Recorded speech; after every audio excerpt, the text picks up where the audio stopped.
We're joined now by Jim Nelson, one of our PolitiFact Wisconsin reporters, to take a quick look at some recent ratings on the truthometer in the race between Ron Johnson and Russ Feingold for the U.S. Senate. So, Jim, let's start with a couple items we put on the flipometer. And this was first Ron Johnson. We looked at his support for the Export-Import Bank, and we rated that a full flop. Greg, in 2012, not long after he took office, Senator Johnson voted against reauthorization of the Export-Import Bank. This is a bank that lots of companies say is necessary to make them competitive in doing business overseas.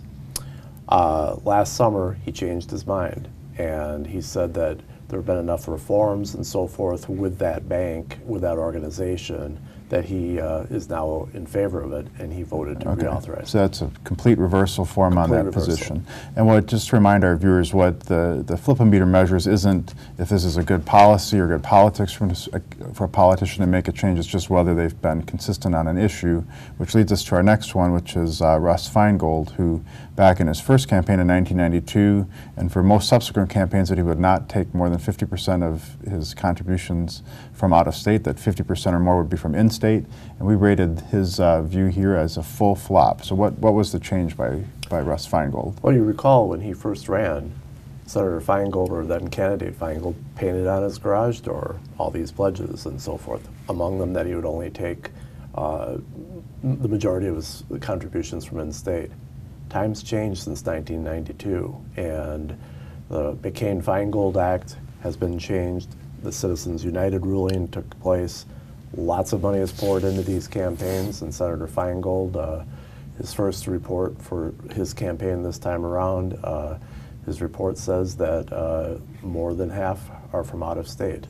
Right. So his campaign says that pledge is kind of no longer in effect for this campaign, and we're rating it as very clearly a shift in positions. That's where we got the full flop. As he said, times changed. Yep. So finally, we have a statement from Ron Johnson, who said some 8.1 million of the estimated 11 to 12 million people in this country illegally are working, and we rated that mostly true.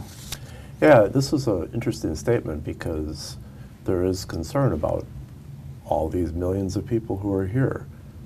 That population has been studied by the Pew Research Center, and our colleague Tom Kircher found that of that 8 million who are in the workforce, some, and the vast majority of them, are working, some of them aren't working and are looking for work.